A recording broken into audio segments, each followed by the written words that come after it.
नगर विकास स्वच्छ भारत मिशन के अंतर्गत हर नगर को स्वच्छ और सुंदर की एक नई प्रतिस्पर्धा के साथ जोड़े। 5 से 7 पैरामीटर तय करें और पैरामीटर तय करें कि जैसे हमने ओबीसी कमीशन के आधार पर तय किया कि नगर पंचायतों का रिजर्वेशन जनपद स्तर पर होगा, नगर पालिकाओं का कमिश्नरी स्तर पर होगा और नगर निगमों का प्रदेश स्तर पर।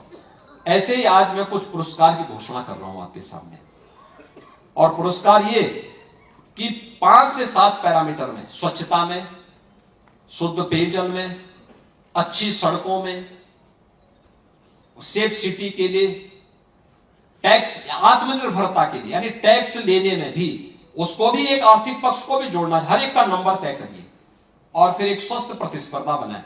हां, ये जरूर तय करें कि कोई नगर निकाय इस वर्ष अगर आ गया तो अगले 2 वर्ष फिर वो नहीं आ पाएगा, फिर 2 वर्ष के बाद ही फिर वो कंपटीशन का हिस्सा बनेगा, लेकिन उसको अपना मोमेंटम बनाना पड़ेगा। अगर नहीं बनाएगा तो फिर उसकी माइनस मार्किंग भी वहां पर होगी। और इसको बनाना है नगर पंचायतों में, जो नगर निकाय, जो नगर पंचायत अपने जनपद में इन 5-7 पैरामीटर पे नंबर 1 पर आएगा, हम लोग उसको प्रदेश की ओर से 1 करोड़ रुपया वर्ष में अतिरिक्त देंगे। जो नगर पालिका कमिश्नरी में प्रथम आए उस नगर पालिका को 2 करोड़ रुपए अतिरिक्त दिए जाएंगे उस पैरामीटर में अगर वो प्रथम आता है। और जो नगर निगम प्रथम आएगा, देखिए उसके चेयरमैन का भी और उसके चाहे वह नगर आयुक्त तो हो चाहे साथी अधिकारी हो, उनको यहां एक समारोह में सम्मानित भी किया जाएगा। और नगर निगम प्रदेश में जो पैरामीटर में नंबर 1 पर आएगा उन्हें 10 करोड़ रुपए अतिरिक्त राशि देकर के हम लोग यहां पे सम्मानित करने का काम करेंगे। और इसलिए मैं चाहूंगा इस स्वस्थ प्रतिस्पर्धा के लिए आप अपने आप को तैयार करें। नगरीय क्षेत्र में बहुत सारे लोग आते हैं जो अपना काम धंधा ढूंढने के लिए आते हैं, कोई सहारा नहीं होता उनके पास, आते हैं बेचारे किसी पटरी में सो जाते हैं और पता लगता है कि बहुत सारे बच्चों का अपहरण हो जाता है, उसमें नाबालिग बच्चे उनका अपहरण हो जाता है, या सड़क में लेटे हैं, पता लगा कोई ट्रक आया, अनियंत्रित हुआ, ट्रक उनके ऊपर चढ़ गया, उनकी मृत्यु हो गई। आप सोचिए किसी परिवार का कमाने वाला एक व्यक्ति और उसकी इस प्रकार से दर्दनाक मौत हो जाए, क्या उस परिवार में बीतती होगी। हम किस समाज में रह रहे हैं, क्या हमारी मानवीय संवेदनाएं हैं। हमारा प्रयास होना चाहिए कि रेन बसेरा हो और हर नगर निकाय में रेन बसेरे में व्यवस्था हो कि कोई भी व्यक्ति बाहर का आया है, काम धंधा करने के लिए आया, मजदूरी करने के लिए आया है, नगर में रुक गया है, कोई व्यवस्था नहीं, पहले धर्मशालाएं हुआ करती थी, अगर व्यवस्था नहीं, हमारा नगर निकाय रेन बसेरा बना करके उनके रहने की व्यवस्था करेगा और सुरक्षित रहने की व्यवस्था, महिलाओं के लिए सुरक्षा की व्यवस्था हो, पुरुषों के लिए अलग रहने की व्यवस्था हो और सुरक्षा की पुख्ता इंतजाम वहां पर होना चाहिए। हां, कोई इसका दुरुपयोग न करे, जरूर ध्यान रखना चाहिए, लेकिन हमें यह व्यवस्था देनी पड़ेगी कोई नगर में भीख न मांगता हुआ दिखाई दे। इसके लिए हमें अवेयरनेस पैदा करना, जो संस्थान ऐसे हैं जहां पर ऐसे लोगों की व्यवस्था है वहां पर उनको ले जाना, अगर वे बीमार है उनका उपचार कराना, दिव्यांग है उनको शासन की योजनाओं के साथ जोड़ना, लेकिन सड़क में भीख न मांगे, शासन की योजनाओं के साथ जोड़कर उन्हें स्वावलंबन के मार्ग पर आगे बढ़ा देना, यह महत्वपूर्ण होगा। इस कार्यक्रम को उसके साथ जोड़ देना। प्लास्टिक के खिलाफ अभियान, पहले होता क्या था, सुबह सफाई किया, थोड़ी हवा चली और पता लगा फिर कूड़े का ढेर कहीं दिखाई देने लगता, सड़क पे जगह जगह कूड़े का ढेर दिखाई देता था। नाली आप कितनी सफाई कर लो, फिर से प्लास्टिक उड़ के आता था और नाली को चौक कर लेता था। आज ऐसा नहीं है, आज तो इसमें परिवर्तन दिखाई दिया है।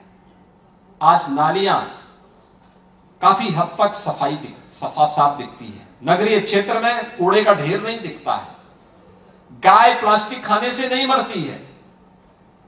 जिन नगर निकायों ने प्रभावी क्रियान्वयन किया है वहां पर स्वच्छता भी उतनी अच्छे ढंग से दिखाई देती है। मुझे उत्तर प्रदेश के सभी नगर निकायों में जाने का अवसर प्राप्त हुआ और मैं कह सकता हूं 2017 की तुलना में स्वच्छता का कार्यक्रम बेहतरीन स्थिति में आगे बढ़ा है, लेकिन उससे भी आगे के कदम के लिए हमें तैयार होना होगा, उससे भी आगे के लिए। और इसमें छोटे से परिवर्तन से हम इस कार्यक्रम को आगे बढ़ा सकते हैं। खासतौर पर स्वच्छता मिशन के बारे में जो यहां पर बात हो रही थी, आपको याद होगा प्रधानमंत्री जी को स्वच्छता कितनी प्यारी है। उन्होंने 2 अक्टूबर 2014 को जिस अभियान की शुरुआत की थी उसमें स्वच्छता अभियान की थी और उसमें स्वयं हाथ में झाड़ू लेकर के उन्होंने इस कार्यक्रम का शुभारंभ किया था। और हमारा प्रयास भी होना चाहिए। हम अपने घर को अच्छा रखते हैं, अपने नगर को अच्छा रखने की जिम्मेदारी किसकी होगी? ये हमारी होनी चाहिए। जैसे हम अपने घर को साफ सुथरा रखते हैं, ऐसे ही अपने नगर को भी हम साफ सुथरा करें। यह काम महापौर का भी है, चेयरमैन का भी है, पार्षद का भी है। जो अधिकारी है वे उनका सहयोग करेंगे, वे उनका सहयोग करें। पहली प्राथमिकता स्वच्छता का होना चाहिए। स्वच्छ हमारा नगर साफ हो, सुंदर हो, स्वच्छ हो, कूड़े का ढेर कहीं नहीं दिखना चाहिए। डोर टू डोर कूड़ा कलेक्शन, इससे पहले जनता जगे उठे तब तक कूड़ा साफ। उत्तर प्रदेश के अंदर नगरीय क्षेत्र में जो स्ट्रीट लाइट हुआ करती थी, कैसे बेतरतीब होती थी।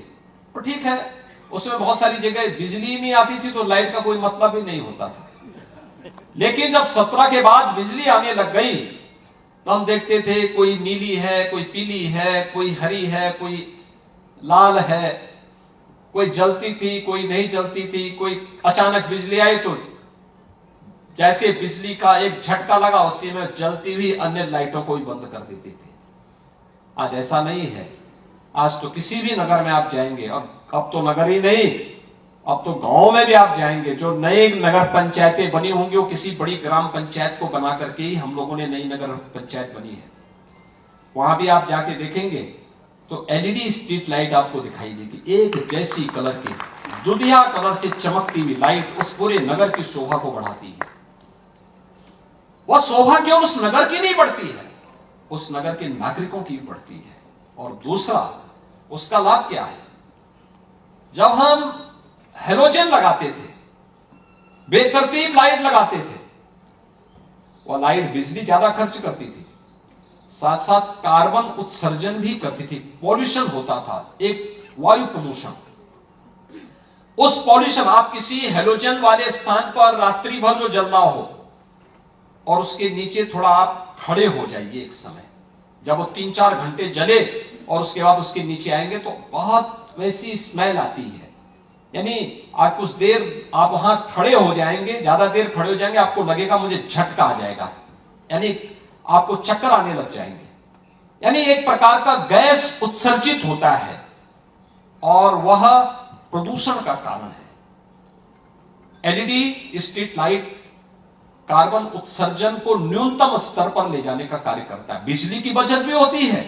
और ये जो एलईडी स्ट्रीट लाइट हम लोगों ने नगरीय क्षेत्र में लगाए, इन नगरीय क्षेत्रों में जितनी भी एलईडी स्ट्रीट लाइट लगाए, इसमें नगर विकास ने एक भी पैसा खर्च नहीं किया, बल्कि हेलोजन को उतार करके एलईडी स्ट्रीट लाइट लगाई। 762 नगर निकाय हैं, जिनमें 17 नगर निगम, 200 नगर पालिकाएं और 545 नगर पंचायतें हैं।